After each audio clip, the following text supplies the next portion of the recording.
5단원 지도자의 효과적인 지도 같이 보실게요. 의사소통 기술, 노인 운동 교육의 원리와 설명 보시면 개별화의 원리, 지적 능력, 학력, 흥미, 성격, 경험, 건강 상태 등 개개인의 학습 욕구를 충족시켜 줄 수 있는 방법을 모색한다. 그래야겠죠, 당연히. 이러한 여러 가지 특성들, 이러한 것들을 생각하고 이러한 것들을 충족시켜 줄 수 있게끔 그렇게 방법을 모색해야 되겠죠. 사제 동행의 원리, 지도자와 학습자 간의 동등한 관계에서 출발하여 교육활동 전반에서 상호 간의 합의를 이루도록 한다. 굉장히 좋은 말인데 현실에서는 좀 어렵죠. 쉽지 않습니다. 이게 왜 쉽지 않다라고 제가 이야기를 하냐면 가르치는 입장에서 나는 선생 자꾸 요거를 하려고 그래요. 개념을 잘 모르다 보니까. 그리고 학습자는 어때요? 배우는 입장이니까 나는 학생 요런 느낌으로 되다 보니까 운동을 지도하고 운동을 이렇게 지도받는 입장에서 동등한 관계라는 게 참 어려운 것 같아요. 그리고 또 우리나라는 약간 나이 문화가 있어갖고 나이가 맞냐 적냐로 또 서열을 이렇게 나누는 게 너무 일반화되어 있다 보니까 동등한 관계라는 거에서 출발하는 게 참 좋은데 이게 이미 동등한 관계에서 출발을 하지 못하는 그런 입장이 또 될 수가 있죠.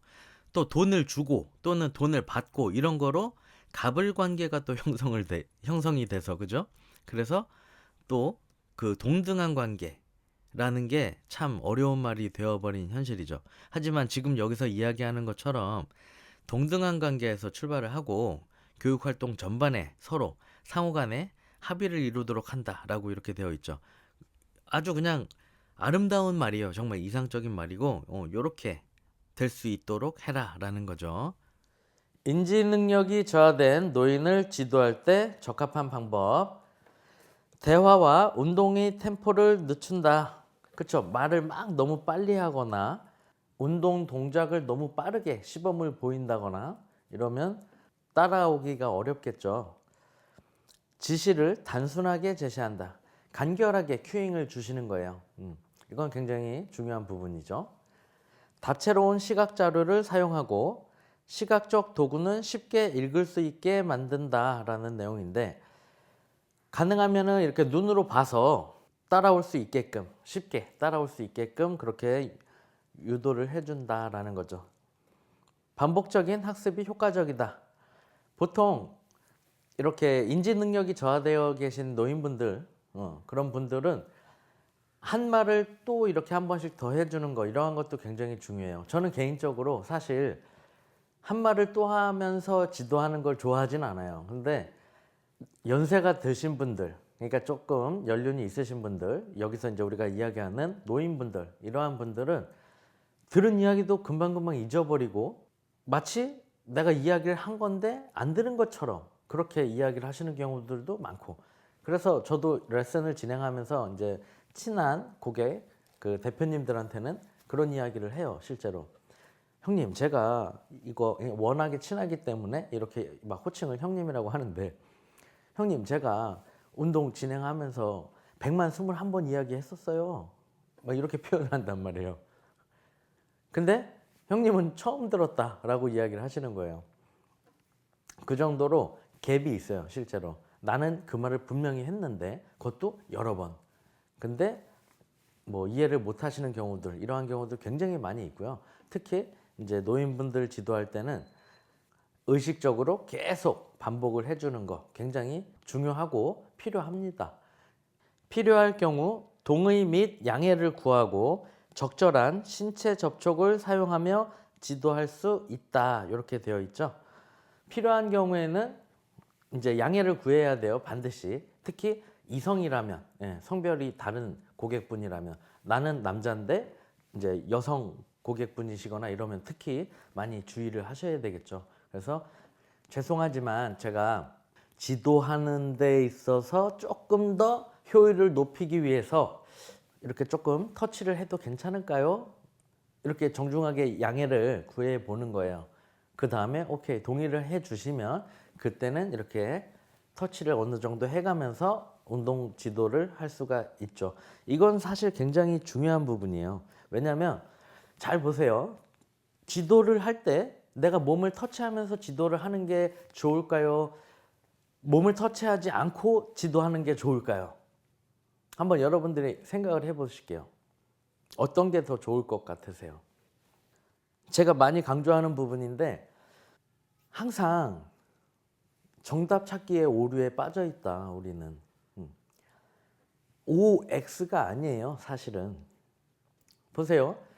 우리는 여러 가지 어떤 상황과 그 사람, 상대에 따라서 다른 관계를 형성을 합니다. 그렇죠? 이건 사실이죠. 그러면 이 상대방이, 고객이 어떻게 생각할지 모르는 거예요. 여쭤봐야 되는 거고 당연히. 내가 만약에 터치를 안 해줬어요. 그 고객분을. 그러면 아씨 내가 뭐 더럽나? 아니면 뭐 나 뭐 늙어서 나 만지기가 불편한가? 라든가 뭐 이러한 생각을 한다는 거죠. 뭐 나한테 냄새 나나? 왜 나한테 가까이 안 오지? 뭐 이러한 생각을 할 수 있다는 거예요. 각자 생각을 갖고 살아가는 생명체다 보니까 이해되시죠? 그래서 자기를 이렇게 가까이 다가가지 않거나 터치를 해주지 않는 거에 대해서도 기분 나빠할 수 있는 고객이 있을 수 있는 거예요. 맞죠? 이해되시죠? 그리고 또 어떤 경우는 나는 그냥 정말 지도하려고 운동의 어떤 효율을 높이기 위해서 복근 운동을 지도하면서 배를 이렇게 눌러드렸어요. 배에 힘 주세요. 제가 터치하면은 배에 힘이 들어가는 게 더 잘 느껴지실 거예요. 이렇게 이제 했어. 그랬더니 수치심을 느꼈다고 자기는. 이럴 수도 있는 거예요. 이해되시죠? 그렇기 때문에 반드시 양해를 구하고 동의를 받고 그리고 지도를 하셔야 된다라는 거고, 이제 우리 바디빌딩 쪽에서는 구술 시험 볼 때 이 질문이 굉장히 많이 나와요. 성희롱 예방법이라든가 성희롱에 대한 대처법, 요즘 하도 이런 부분이 민감한 그런 주제고 이슈가 되는 그런 토픽이다 보니까 그러한 부분에서 굉장히 지도자로서 더 주의를 요하는 그러한 부분이 있어요. 이제 현장에서 저 만나보시면 아시겠지만 저도 수업할 때 항상 그러한 부분에 대해서 굉장히 많이 양해를 구하고 동의를 구하고 이렇게 진행을 합니다. 그리고 또 중요한 거는 이게 지금 지도자가 고객과의 어떤 의사소통 기술에 대한 이야기잖아요. 그렇죠? 아무리 좋은 강사여도 자기가 많은 걸 알고 있어도 웅얼웅얼 이렇게 발성이 이렇게 호흡 발성이 들어가면서 말을 하는 그런 강사라고 생각해 보세요. 그렇게 지도를 하면 잘 안 들려갖고 듣는 사람이 불편하겠죠. 기본적으로 발성을 앞으로 이렇게 쏴줘야 되는 거예요. 이렇게 먹어 들어가는 게 아니라 쏴줘야 돼요. 스피치 학원 같은 데 가면은 그러한 부분에 대한 훈련을 다 합니다.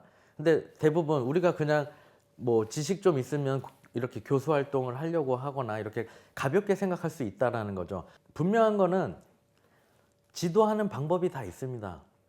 어떠한 제스처를 취해야 되고 어떠한 방식으로 설명을 할 것이고 어떠한 단어를 사용할 것이고 PPT에 어떠한 방식으로다가 자료를 구성할 것이고 그러한 방법들이 다 있어요.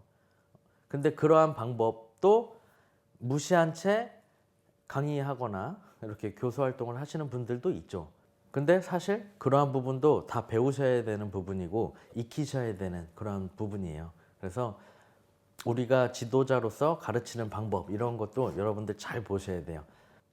또 중요한 이야기 하나 조금 더 해드리면 지도할 때 발 무릎보다 나가지 않으셔야 됩니다. 허리 편편하게 유지하시고요. 시선은 전반보다 살짝 45도 앞부분을 봅니다. 이렇게 지도하면 노인분이 어떻게 따라오겠어요, 그거를? 이해되시나요? 한 번에 큐잉을 많이 주실 필요 없다라는 거예요.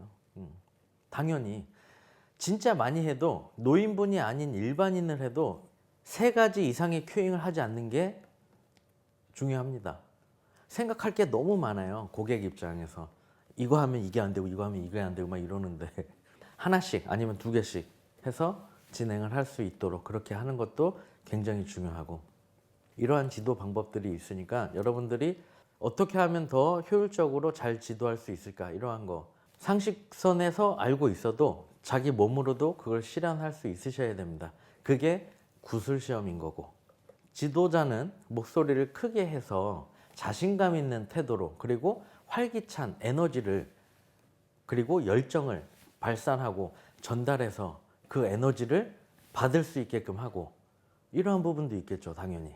물론 뭐 시험 문제에 나오진 않을 건데, 구술 시험 볼 땐 이런 게 다 여러분들 다 정답이 될 수 있고 모범 답안이 될 수 있는 이러한 부분이에요. 상식적으로 생각해 보세요. 고객분이 나한테 레슨을 받으러 왔는데 피곤하게 회사 일 끝나고 이러고 왔는데, 내가 자 운동하실게요 뭐 이렇게 하는 거랑, 아 안녕하세요, 자 오늘 가슴 운동 할 겁니다, 몸 푸시고 파이팅 해서 오늘 빡세게 한번 가 보시죠, 뭐 이렇게 에너지를 다 이렇게 좀 줄 수 있는, 그럼 그 고객이 파이팅을 받겠죠. 그러면서 그 에너지를 갖고 또 운동을 적극적으로 또 참여할 수 있게끔 이렇게 하는 부분도 있고, 구술 시험장에 가셔서도 여러분들이 알고 있어요. 지도자는 목소리를 크게 해야 되고, 뭐 칭찬을 많이 해야 되고, 자신감 있는 태도로 이야기를 해야 되고, 뭐 이러한 것들을 안단 말이에요. 그냥 외워서라도. 그래서 구술 문제 달달달달 외워서 가요. 그럼 여러분들이 그렇게 하셔야죠. 그렇죠? 근데 가셔서는 어떻게 해요? 제가 벤치프레스는요, 이렇게 어깨 너비 정도 잡고, 제가 잘 기억이 안 나는데, 뭐 이런 식으로 하신단 말이에요. 기억이 꼭 안 나는 게 문제가 아니라 자신감 없는 태도, 기어 들어가고 있는 목소리, 뭐 이런 걸 이야기하는 거예요. 심사위원한테 전달이 될 수 있게, 고객한테 전달이 될 수 있게끔 목소리를 크게 해야겠죠, 기본적으로. 알고 있지만 훈련되지 않으면은 나오지 않아요. 그걸 내가 뭐 집에서 안 좋은 일이 있어요, 막 그러면 또 이렇게 막 이 다크한 표정으로 있지 않겠어요? 굉장히 이렇게 그림자지게 막 훅 꺼져 있는 이 자세와 태도로. 사람이 감정의 동물이다 보니까 그러한 부분이 좀 떨어지는 경우들이 있어요. 많이 있어요, 현장에서 보면. 근데 프로페셔널한 지도자는 기본적으로 내가 안 좋은 일이 있거나 컨디션이 좀 떨어져도 그 티가 안 날 정도로 파이팅 할 수 있어야죠. 노인의 특성을 고려해서 한 번에 한두 가지의 동작에 대한 시범을 보여준다. 인지 능력이 저하된 노인이니까 당연히 너무 많은 동작을 보여주거나 시범을 보여주면 굉장히 더 헷갈리고 어려울 수가 있겠죠. 그래서 적은 동작을 보여주는 거죠. 한두 가지 정도를 시범을 보여주고 따라할 수 있도록.